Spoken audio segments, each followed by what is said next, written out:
Welcome back to Byte-Sized Tech. Where we kind of break down like all the latest tech trends, just for you, like that friend who explains like all that complicated stuff in a way that actually makes sense. That's us. You got it. Today we're diving into something pretty fascinating, a mix of entertainment and technology. Really, it's how the way we experience stories, is changing right before our eyes. I've got some pretty interesting articles and some research here, ready to unpack it all. Absolutely. It's a wild time to be someone who loves stories, or a storyteller for that matter. Okay, so first up is Disney. They're making some pretty big moves in the streaming world. Like everybody's talking about it. What have you noticed? Their shift in strategy, Like remember when it was all about just gaining subscribers like at any cost? Now they're all about like quality content that works both like in theaters and on Disney Plus strap. Right. It's a smart move, especially when you think about how much they're spending on their streaming platform. Yeah, it's not just about quantity anymore. It's about creating those must-see movies that everyone's going to want to watch, whether it's on the big screen or at home. Exactly. Think about Deadpool 3, huge box office hit. Then, bam, it lands on Disney Plus just a few months later. Right. It's a win-win for them. Total win-win. And don't forget The Lion King. Mufasa, they're really doubling down on those big franchises, huh? But what really sets Disney apart, like what makes them different, is their whole ecosystem. Movies, streaming, merchandise, theme parks, it's all connected. It's like one giant content machine that just keeps feeding itself. Right. Netflix just can't compete with that kind of integration. Like you watch a Disney movie, then you want the toys, then you visit the park, then you stream the spin-off series. It's brilliant. It is brilliant. Okay, so they've got the content, they've got the strategy, but what about this whole password sharing problem? I mean, didn't Netflix take a hit from all of that? They did, but remember, Disney got into the streaming game later. They learned from Netflix's mistakes. They're putting in ways to manage password sharing, and they're keeping a close eye on costs. Okay, so they're being more cautious. Speaking of being cautious, let's talk ESPN. They're launching a standalone streaming app, Redor. This is where it gets interesting. ESPN has been tied to cable for so long. I know. A standalone app could be a total game changer for live sports streaming. Yeah, it makes sense, though. They've got the infrastructure, they've got the brand recognition, tons of sports content. They could really corner the market. They could, but it's also a gamble. Think about how many people are still subscribed to cable just for live sports. Totally. This could be the thing that finally gets them to cut the cord. It's a bold move, that's for sure. But let's zoom out for a minute. Disney isn't just about streaming, is it? Absolutely not. Their diversified business model is honestly one of their biggest strengths. Yeah. Parks, cruises, merchandise. It's a buffer against the ups and downs of the streaming market. So if one area takes a dip, they've got other things to keep them afloat. Right. Smart move. Very smart.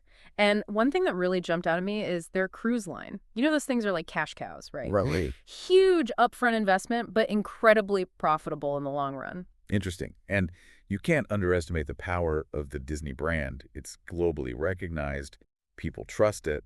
If you look at their valuation, they're actually trading at half the market cap of Netflix. Wow. That's surprising, considering how diverse their business is and how strong their brand is. Yeah, it's almost like they're undervalued, they're making strategic moves, they're adapting to the changing landscape, and they're using their strengths to their advantage. It'll be really interesting to see what they do next. For sure. Speaking of interesting moves, let's shift gears and talk about the world of tech IPOs.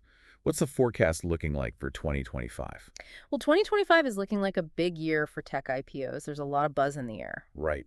But with all the private capital available these days, why are companies even bothering to go public? It's not just about the money. Going public is strategic. Yeah. It's about branding. It's about creating liquidity for employees, using stock for acquisitions. It's a signal that you've arrived. Okay, so it's a way to raise their profile and open up some new doors.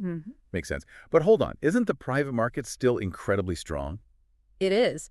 Companies like Databricks are finding creative ways to manage their equity and keep their talent happy without going public. They're using tender offers and other strategies. Oh, so it's there's this whole other path to growth happening alongside the traditional IPO route. Right. Interesting. Very interesting. It gives companies more options. They can choose the path that best aligns with their goals. Got it. So when companies DO decide to go public, where are they listing? Is it still all about the U.S. exchanges? While the U.S. is still a dominant force, we're seeing a rise in international exchanges, particularly in the UK and India. Right. They offer access to a broader pool of investors. It's a global game now. Speaking of global, we can't ignore the elephant in the room. AI. It's impacting everything these days, including the tech IPO landscape. Absolutely. AI has become like a central theme for tech IPOs in 2025. It's gone from a cost-saving tool to a driver of innovation and better user experiences. So AI is no longer just behind the scenes. Yeah. It's front and center. Exactly. And we're seeing some fascinating applications. Think about online travel planning. AI is personalizing recommendations, it's optimizing pricing, it's making booking seamless. And in education, AI is powering personalized tutoring and adaptive learning platforms. It's like revolutionizing how we learn. It is, and investors see that. They see AI as the key to unlocking new markets and creating a competitive edge. So in a nutshell, the tech IPO scene in 2025 is about strategic choices, navigating a strong private market, embracing global opportunities, and harnessing the power of AI. That's a good way to put it. It's a complex world out there. But let's move on to something that's shaking up storytelling in a big way, Webtoon. Have you seen this? Right. Webtoon is amazing. It's not just a platform, it's a global movement. And it's growing rapidly. Yeah, it feels like this whole new universe of stories is opening up. What's behind its popularity? For one, its global reach is impressive. 60% of its audience is outside Japan and Korea. Wow. That's huge. It's not just about manga and anime anymore either. Yeah. We're seeing Webtoon stories adapted for movies and TV shows. Through My Window, that was based on a Webtoon story. That's right. And All of Us Are Dead, a huge hit on Netflix.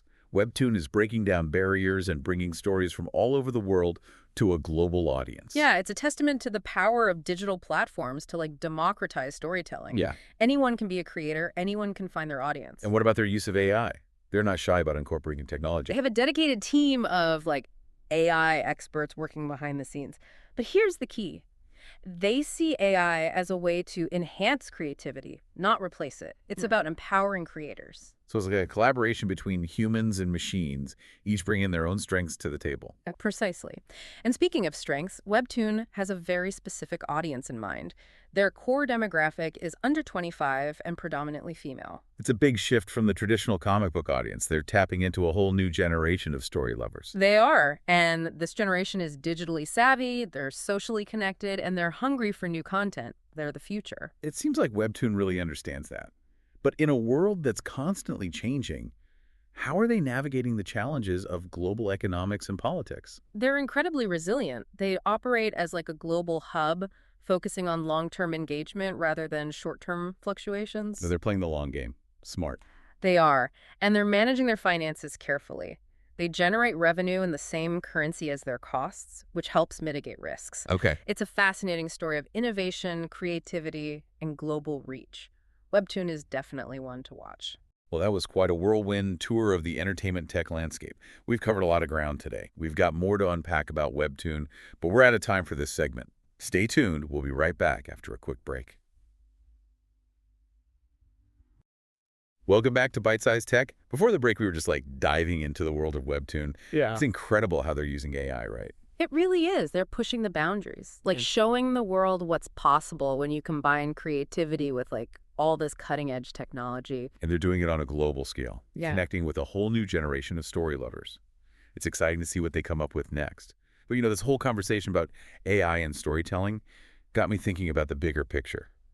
The intersection of entertainment and technology. It's a fascinating space, full of potential and challenges, too. We're seeing the lines between traditional media and digital platforms blur more and more each day. Right. And then you add in AI and virtual reality, and it's like we're stepping into this whole new world of possibilities. It's a time of great change and opportunity for the entertainment industry. Think about how Disney is leveraging their massive library of intellectual property across like multiple platforms. Yeah, it's like they've created this entertainment empire. But they're not just relying on their classic characters and stories. They're embracing new technologies to enhance the viewing experience. They're experimenting with Virtual reality, augmented reality, personalized recommendations.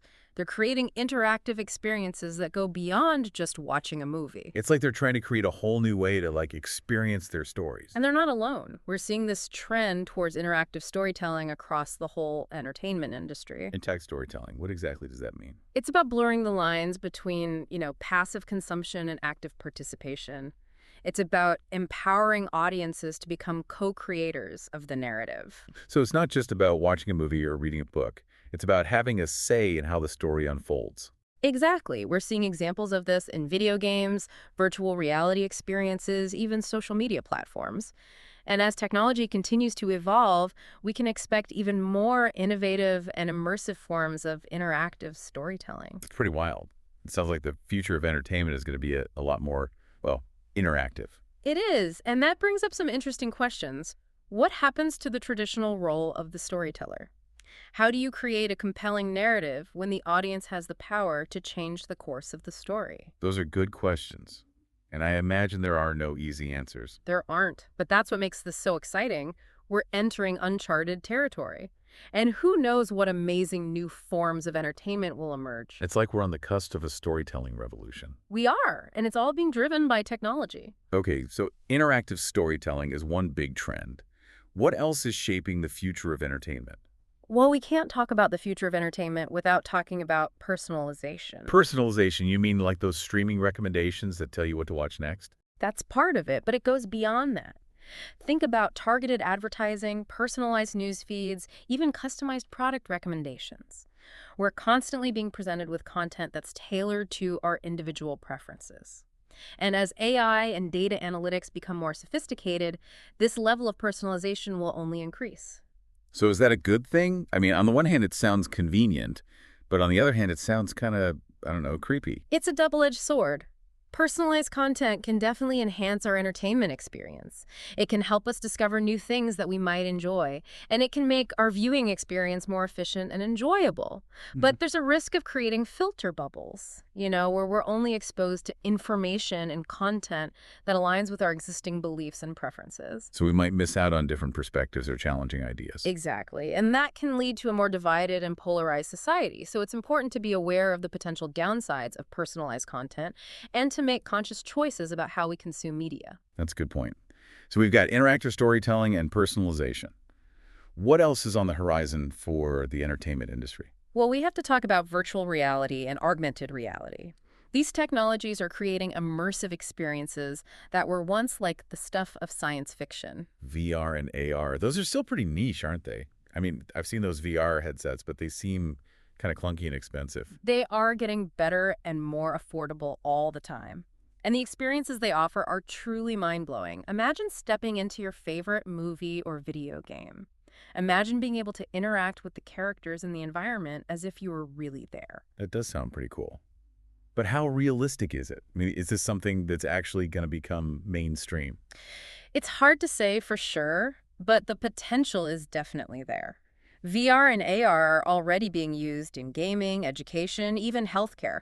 And as the technology continues to improve, we can expect to see even more innovative applications. So you think this is something that we should be paying attention to? Absolutely. VR and AR have the potential to revolutionize the way we experience content. And they're not just about entertainment. Think about the educational possibilities. Imagine being able to take a virtual field trip to ancient Rome or explore the human body from the inside out. That's pretty amazing. So what you're saying is that the future of entertainment is going to be a lot more immersive, a lot more interactive, and a lot more personalized. That's a pretty good summary. And it's all being driven by technology. Okay, I think I'm starting to get the picture. But with all this talk about technology, it's easy to forget about the human element. You're right. Technology is just a tool. It's the stories themselves that truly matter. The stories that connect us, that make us laugh, that make us cry, that make us think. Exactly. So as we embrace the possibilities of technology, let's not lose sight of the power of storytelling. Let's use these tools to create stories that will resonate with audiences for generations to come. And on that note, let's take another quick break. We'll be right back with more Byte-Sized Tech. Welcome back to Byte-Sized Tech. We've been on quite a journey today, exploring the intersection of entertainment, technology, and the future of storytelling. Yeah, it's amazing how these seemingly separate worlds are like colliding, and creating something totally new. It's like watching the evolution of entertainment unfold right in front of us. You know what strikes me is like the global scale of it all.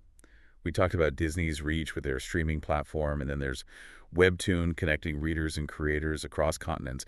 It's mind-boggling. It really is. Technology is breaking down geographical barriers, creating connections, and allowing stories to just transcend traditional limitations. I know. Think about it. A kindergarten teacher in Spain can write a story on Webtoon and gets adapted into a hit film seen by millions all over the world. That's the power of this interconnected age we live in. Incredible.